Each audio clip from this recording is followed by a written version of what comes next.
Bueno, buen día chicos. Bienvenidos al segundo cuatrimestre. Vamos a hablar un poquito de plasticultura. Esta clase es del taller de reproducción a campo de primer año de la Tecnicatura. Así que bueno, les cuento rápidamente, vamos a dividir la clase en tres. La primera parte vamos a hablar específicamente de invernadero, del efecto invernadero. Después vamos a hablar de otras ramas de la plasticultura. Y por último vamos a hacer un momento de preguntas abiertas, activando la cámara y generando un momento de dudas, de preguntas, que pueden ser las mismas de preguntas que sus compañeros que tal vez tienen. Así que bueno, vamos a hablar un poco de la plasticultura. ¿Qué es la plasticultura? Bueno, es tan simple como el uso de plásticos en la agricultura. Si nos ponemos a pensar un poquito, a hacer un poquito de historia, no hace mucho tiempo atrás, 50 años atrás, tal vez los plásticos todavía no existían, o si existían, había de muy pocos tipos y calidades muy diferentes a las que tenemos hoy en día. Entonces la posibilidad de usar o de hacer cultivos en zonas donde las condiciones ambientales no eran del todo propicias era casi como imposible. Entonces, se imaginan que 50 años atrás los cultivos comunes del cinturón verde, o sea, de las quintas, de las grandes ciudades, o de las producciones florales, etcétera, estaban limitadas principalmente por las condiciones ambientales. Después de un tiempo, estamos hablando ya de la década tal vez del 60, inicios del 70, acá en Argentina se empezaron a ver invernaderos de material sólido, de vidrio. Y después ya a partir de la década del 80, 90 se comienzan a ver invernaderos de plástico. Así que bueno, la verdad que llegaron para cambiar muchísimas cosas de la agricultura, con sus ventajas y con algunas desventajas que ya vamos a ver por el lado de lo ecológico. Pero bueno, la idea es que tratemos de pensar en el sistema completo para justamente a la hora de tomar una decisión tengamos en cuenta lo tecnológico, lo favorable y las consecuencias al medio ambiente que podríamos llegar a tener con nuestras elecciones. ¿Sí? Bueno, ahí rápidamente en la foto vemos algunos invernaderos. Eh, en la primera foto vemos una serie de invernaderos tipo capilla, de grandes extensiones. Es una extensión bastante importante. Seguramente hay una inversión económica muy amplia, muy grande en ese establecimiento. Después vemos acá o sea, el interior de un invernadero. Ahí yo les puedo contar que hay cintas de riego, hay mulching plástico, los que vemos colgando blanco ahí arriba son mantas térmicas para evitar el daño por frío en la noche. Así que bueno, vamos a ir hablando un poquito de todo eso. Vamos a hacer un repaso. Seguramente ustedes esto ya lo vieron en el secundario, tal vez lo conocen. La idea no es detenernos mucho acá, sino bueno, de saber cuál es el principio básico de funcionamiento de un invernadero. Bien sabemos que la energía llega a través del espacio, desde el Sol a la Tierra. ¿De qué forma? Ondas electromagnéticas, ¿sí? Muchas veces hemos visto estos gráficos de las diferentes frecuencias de radiaciones, y bueno, cuál es el espectro visible, el infrarrojo, el ultravioleta, y dónde se da en ese espectro la vida, ¿sí? A nosotros, ¿por qué nos interesan estos gráficos? ¿Por qué nos queremos meter tanto acá con la física? Porque justamente lo que tenemos que lograr en un invernadero es captar la energía que llega desde el Sol, mantenerla dentro del invernadero y evitar que se pierda. Entonces, cuando tenemos la oferta de la energía solar, o sea, en el día, tratamos de que ingrese al invernadero con la menor pérdida posible, y durante la noche tratamos de evitar que esa energía acumulada durante el día no se pierda tan rápido. Eso es simplemente. ¿Cómo llega la energía del Sol una vez que ingresa a la atmósfera? Bueno, tenemos radiación directa, digamos que como la palabra lo dice, llegan los rayos de forma directa hacia la cubierta del invernadero. Y la difusa, que tiene dos fenómenos de reflexión y dispersión. La reflexión tiene que ver podríamos decir, con el rebote de la luz en diferentes objetos, y la dispersión, cuando entra la atmósfera, la humedad, el polvo, etcétera, cambia la orientación por decirlo así, de los rayos. Bueno, el efecto invernadero no solamente es un mecanismo para que la agricultura, la floricultura, genere un sistema de producción. Realmente el efecto invernadero es un problema, todos conocemos esto, estamos en los últimos días con los incendios, etcétera, estamos siempre pensando en esto. El sábado fue el día del árbol, y bueno, esto se ve, lo vemos ahora en internet, en las redes sociales, y bueno, tenemos que pensar un poquito en que todas nuestras tareas, nuestras decisiones siempre van a estar de alguna forma influyendo en todo esto. Bueno, entonces, volviendo al tema, para resumir, el efecto invernadero, la mayoría de los rayos solares penetran a través del material de cubierta en el invernadero, mientras que una parte de la radiación emitida por las plantas y el suelo no puede atravesar el material de cubierta. Entonces queda esa energía dentro del invernadero. Acá repasamos un poquito: radiación directa y radiación difusa. ¿Qué debemos lograr? Que esa radiación ingrese, evitando pérdidas. Ya vamos a hablar un poquito de los materiales, de las formas. Radiación difusa, lo que le contaba con las diferentes partículas de la atmósfera. Bien, vamos a hablar un poquito de la orientación rápidamente. Vuelvo a explicar que acá me olvidé, tenía apuntado unas cosas y me olvidé de decirlo al comienzo. Nosotros estamos en taller de reproducción a campo. En segundo y tercer año tienen taller de reproducción a campo y bajo cubierta. Entonces lo que vamos a ver de invernadero es una simple descripción rápida, como para que lo tengan presente e ir adelantando algunos conceptos, ¿sí? Así que se pueden quedar tranquilos que en el transcurso de su tecnicatura, de su cursada, lo van a ver en profundidad. Bueno, la orientación de los invernaderos. Acá hay dos factores importantes, que es la luz y el viento. Cuando hablo del viento, depende de cada zona. Acá en esta zona los vientos más fuertes son en dirección sur-norte, ¿sí? Entonces, ¿qué debemos evitar? Que la mayor superficie del invernadero quede expuesta a la dirección más dañina del viento, o que quede expuesta la mayor superficie perpendicularmente a esa dirección. Porque la fuerza que ejerce el viento en esa superficie puede ser, en algunos eventos particulares, destructiva. En otras zonas puede cambiar esa dirección de los vientos predominantes, pueden haber algunas formaciones rocosas, algunas sierras, algunas montañas que pueden dificultar esa dirección del viento. ¿A qué me refiero? A veces uno de estos eventos geográficos hace que la dirección del viento cambie repentinamente, y bueno, hay que tener todo eso en cuenta. Si estamos cerca del mar también, con las corrientes oceánicas o diferentes eventos meteorológicos que se pueden dar desde el mar. Así que bueno, esto es dependiente de cada zona. ¿Podemos hacer algo para detener la fuerza del viento que no de lleno en los invernaderos? Sí, las cortinas forestales, pero para eso hay que programarlas antes de la construcción de estos invernaderos. Y bueno, y la luz tiene que ver con varios factores.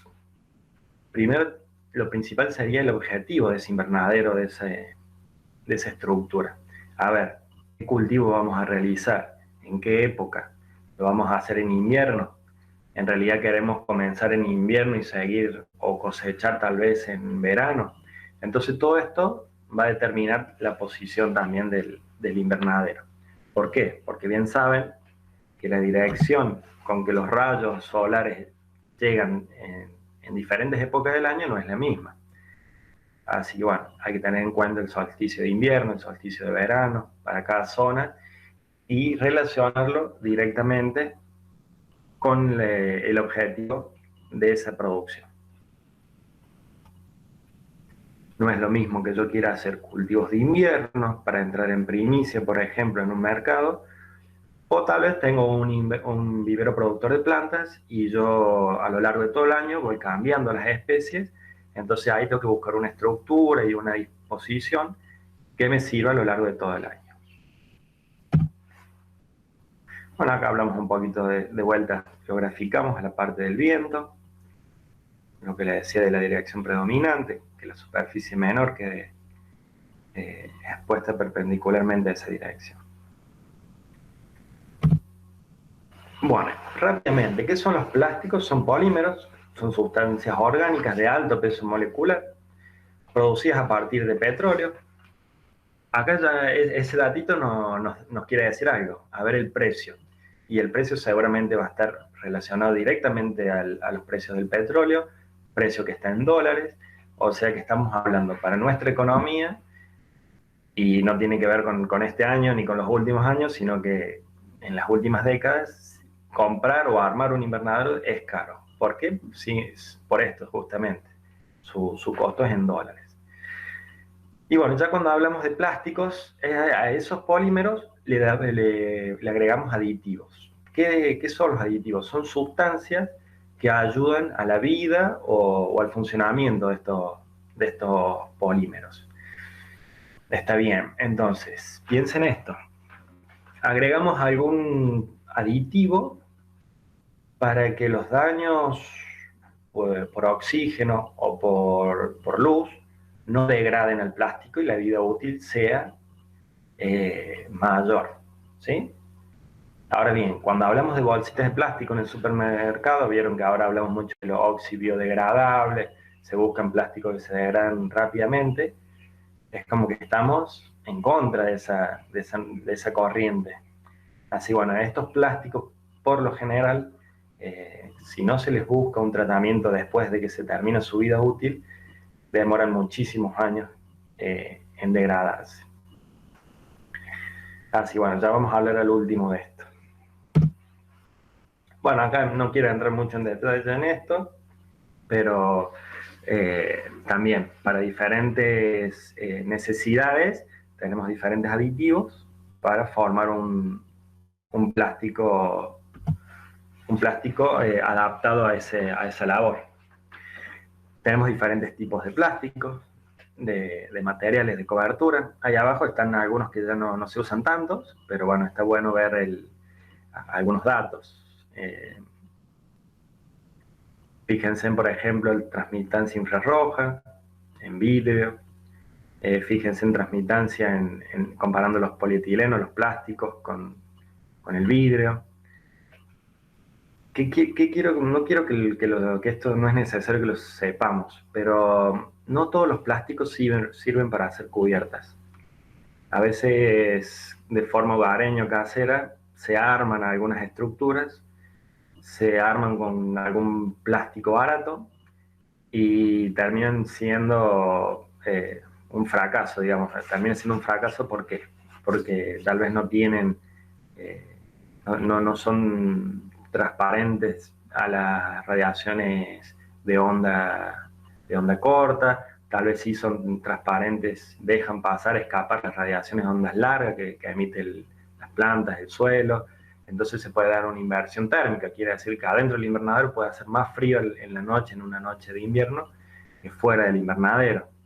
O tal vez no tiene alguno de estos aditivos que genera algún problema, tanto en su vida útil como en otras características que podemos ver a continuación. Entonces, a la hora de armar un invernadero, este cuadro sirve para eso. Que hay que tomar la decisión de comprar un plástico que esté preparado y diseñado para ese objetivo. Bueno, acá vemos un poquito de lo que pasa. con los plásticos. Hay ramas que estudian permanentemente todas estas cuestiones físicas para que la eficiencia sea mayor. Tiene que ver con los rayos, la dirección en que llegan, la forma en que son reflejados, si son absorbidos, cómo lo transmite ese plástico. Con las diferentes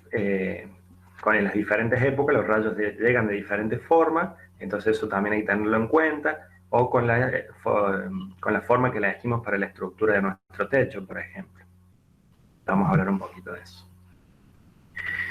Hay un tema que es el tema de las gotas, la condensación que se da en los invernaderos, en la cara inferior.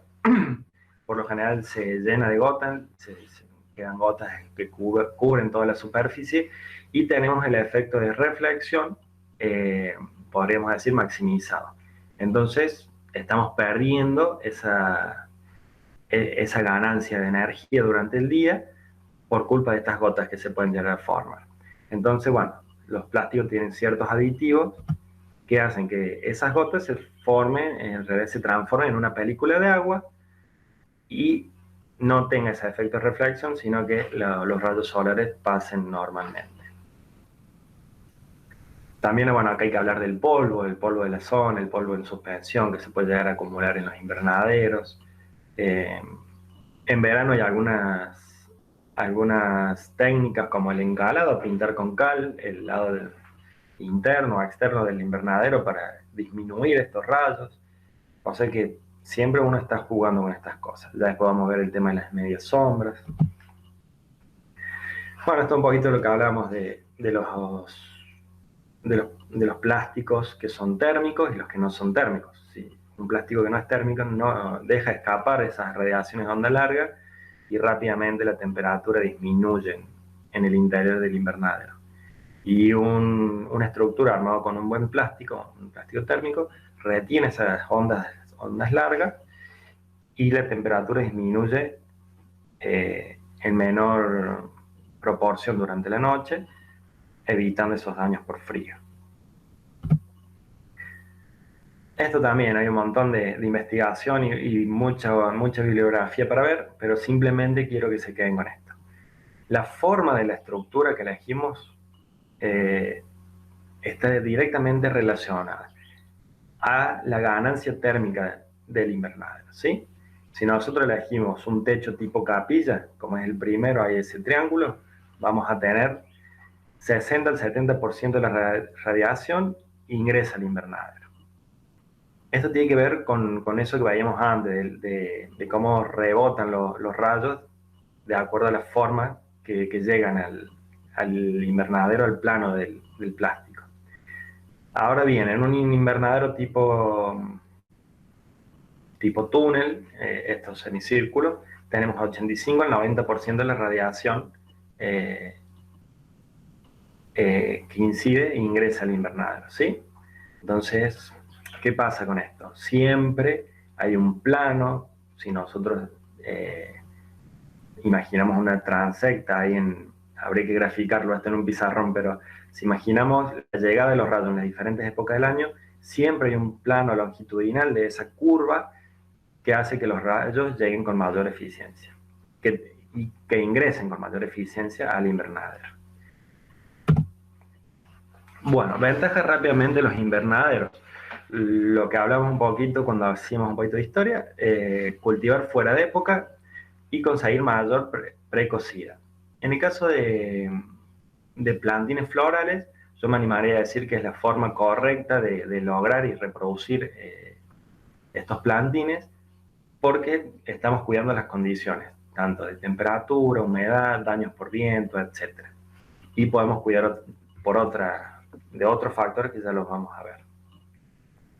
Bueno, cultivamos en excelentes condiciones. Cuando hablamos de flores, esto es muy importante, tanto que la flor no tiene que tener ningún daño. Entonces, sí o sí, estamos hablando de cultivos protegidos. Aumento de la producción, obtención de mejor calidad, control de plagas y enfermedades. Vienen algunas estructuras como las mallas antiáfidos o las mismas medias sombras, que son barreras físicas para el ingreso de estas plagas, por ejemplo. tenemos otras cuestiones también hay que ver en la segunda parte. Ahorro de agua de riego. Esto tiene que ver con eh, al aumentar la humedad relativa del ambiente dentro del invernadero, la demanda hacia el suelo, hacia la planta, es menor. Por lo tanto, las pérdidas de humedad, las pérdidas de agua son menores. Bueno, sufrir menos riesgos catastróficos. Esto es una ventaja, pero a la vez es una desventaja. Muchas veces algún tornado o vientos muy fuertes pueden dañar el mismo invernadero generando costos importantes. O algún evento como granizo, el dañar si no está bien protegido, dañar el plástico. Y bueno, la otra es trabajar con más comodidad y seguridad. En las desventajas, bueno, es costoso, hay que especializarse. Lo que le decía de los riesgos catastróficos, cuando se dan y son fuertes, el daño económico al sistema es muchísimo más importante. Y ahí un poquito hablamos de la inversión térmica, que tiene que ver con las noches frías, noches de heladas. Por más que yo a veces tenga el plástico adecuado, las ganancias térmicas del día no son suficientes. De noche, ¿qué pasa? Dentro del invernadero las corrientes de aire están disminuidas comparado con el exterior del invernadero. Entonces esto favorece a que se estratifique el aire y la temperatura en las zonas bajas del invernadero, y a veces hace más frío dentro del invernadero que fuera. Entonces todo esto hay que manejarlo sobre techo, doble techo, túneles dentro del invernadero, calefacción, etc. Otras tecnologías nuevas que podemos hablar un poquito más adelante. Esto es lo que ya un poquito les había contado. ¿Qué modificamos nosotros dentro de un invernadero? Bueno, la radiación, la luz. Hay algunas plantas que necesitan determinado fotoperiodo, tienen una necesidad de tantas horas de luz para que un evento se produzca, por ejemplo, la floración o el cambio de un ápice vegetativo a reproductivo. Entonces nosotros con los plásticos podemos manejar las horas de luz. Después la temperatura, lo que le decía, diurna y nocturna. A veces queremos que esa temperatura diurna sea incorporada al invernadero con la máxima eficiencia, y a veces no. A veces la temperatura diurna es tan elevada que entonces debemos empezar a cubrir con medias sombras, a manejar la ventilación. Después la amplitud térmica está relacionada a lo anterior. A ver, ¿qué amplitud térmica necesitamos para los cultivos que tenemos dentro? Entonces, bueno, eso se maneja con medias sombras, con ventilación. Bueno, la temperatura del suelo, por supuesto que va a cambiar. Y la humedad relativa, lo que le decía, al evitar el ingreso del viento desde el exterior, la demanda atmosférica disminuye. Bueno, ya estamos terminando. Bueno, eso es rápidamente la idea es que tengan un conocimiento general de los funcionamientos y algunos conceptos generales de las estructuras y los materiales de invernadero. Fati, si te parece, cortamos acá esta primera parte.